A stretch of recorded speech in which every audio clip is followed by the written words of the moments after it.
Teorema de Taylor, segundo orden. Sea f una función que va de un dominio contenido en Rn a R con derivadas parciales continuas de tercer orden, entonces se puede escribir de esta manera nuestra aproximación. Y es lo que demostraremos a continuación.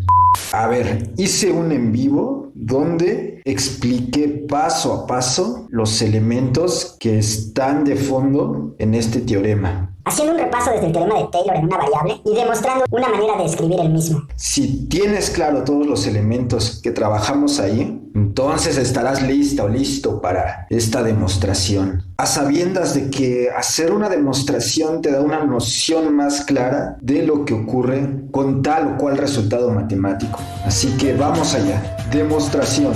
Sea g de t, la función g de t, igual a f de x0 más t veces h con x sub 0 y h fijos. Observación. Esta función g que acabamos de definir es una función de clase C3 de t. Aquí voy a profundizar un poquito en lo que significa ser una función de clase C3 y más adelante te digo por qué profundizo.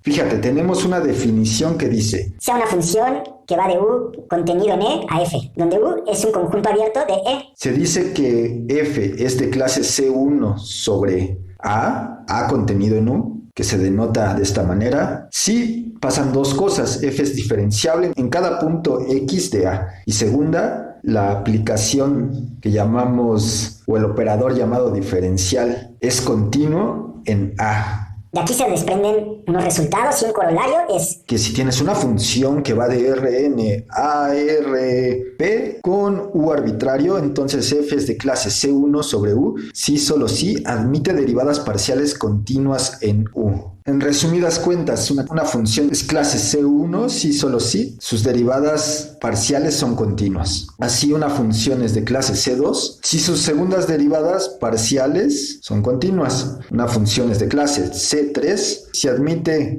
derivadas parciales de tercer orden continuas. Y así, una función es de clase Cn si admite derivadas parciales de orden n continuas. Hago especial énfasis en esto porque en el en vivo que te menciono, uno de los resultados nos pedía que la función fuera clase C1. Y yo dije: oh sí, clase C1, que la función sea continua. Y metí la pata. Me expresé mal. Debí haber dicho que las derivadas parciales fueran continuas. Y me deprimí cuando supe de ese error. Pero aquí estamos, reivindicando el camino. Y con esto yo sé que ni tú no lo vas a olvidar. Y es a mí lo que me interesa. No mi ego, no. Sino ser un escalón de ayuda para que tú puedas llegar a esa cima. Dicho esto, continuamos. Entonces, tenemos que usar el teorema de Taylor de una variable sobre g, sobre esta función g. Es decir, con k igual a 2.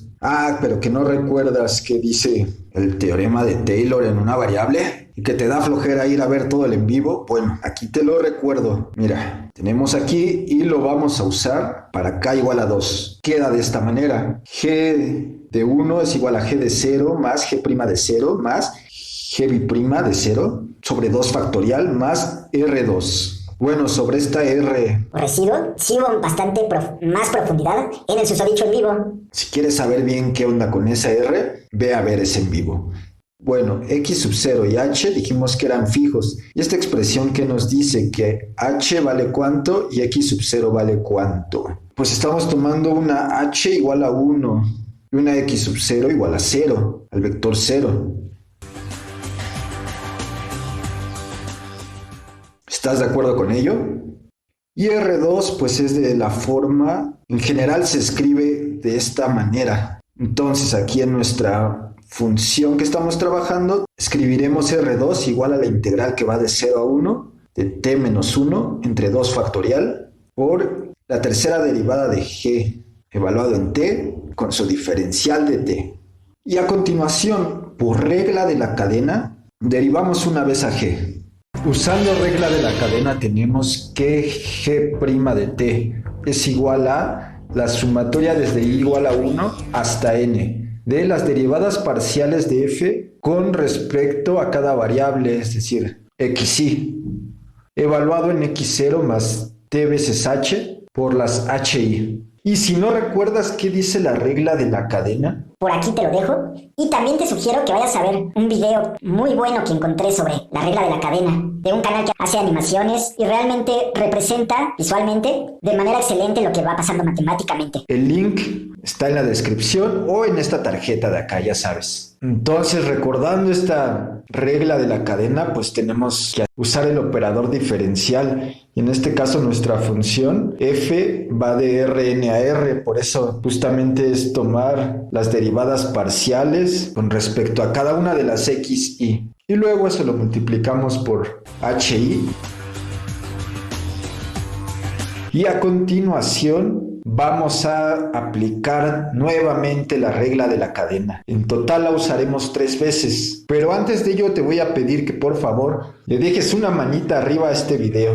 Si todo va quedando claro, nos motivamos y vamos para adelante. Aplicamos la regla de la cadena nuevamente y tenemos que g' de t va a ser igual a la sumatoria. Y ahora vamos a tomar al subíndice ij desde igual a 1 hasta n de la segunda derivada parcial de f. Y ahora vamos a tener que escribir con respecto a las xi y las xj evaluado en x0 más t veces h. Como estamos usando la regla de la cadena una segunda vez, entonces multiplicamos por hi y por hj. Continuando este proceso, la tercera derivada de g nos va a quedar que es igual a la sumatoria con los subíndices i, j, k variando desde 1 hasta n de la tercera derivada parcial de f con respecto a cada uno de los subíndices de nuestras variables, evaluado en x0 más t veces h, multiplicado por hi, por hj y hk.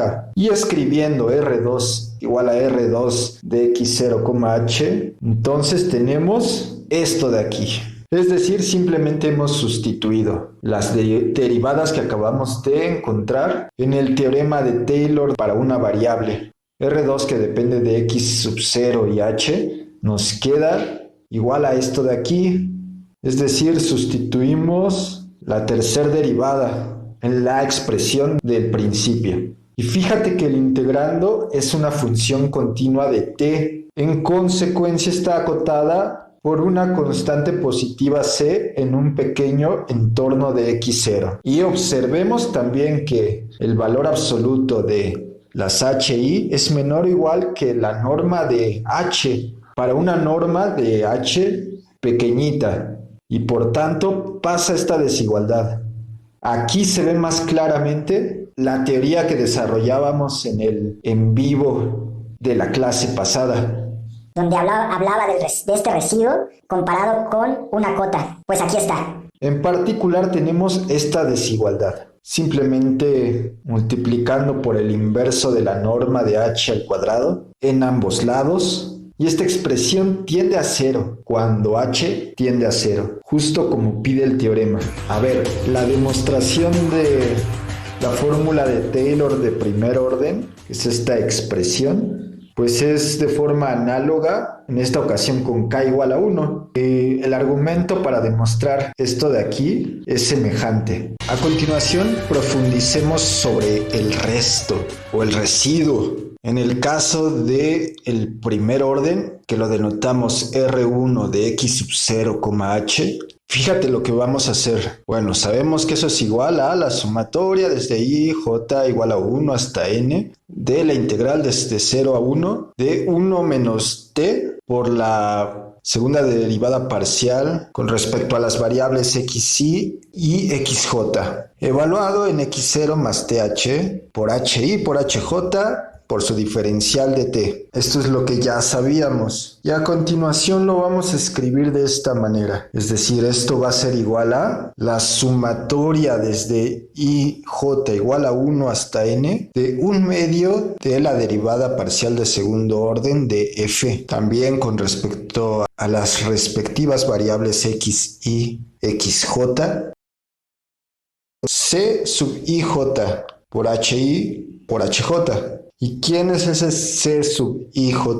pues va a ser un punto del segmento que une a x0 con x0 más h. Estas formas se llaman formas de Lagrange del resto y se obtienen haciendo uso de el segundo teorema de valor medio para integrales, que dice que siempre que h y g sean continuas, g mayor o igual que 0 en un intervalo AB, pues tenemos esta igualdad. Y C es algún número entre A y B. Esto es lo que aplicamos a las formas del resto aquí para obtener las igualdades que acabo de escribir. Porque h de t es igual a la derivada de orden 2 de f con respecto a xy y a xj evaluada en x sub 0 más t veces h y es igual a 1 menos t. Fue de esa manera que obtuvimos las igualdades o esta otra forma del resto. ¡Wow!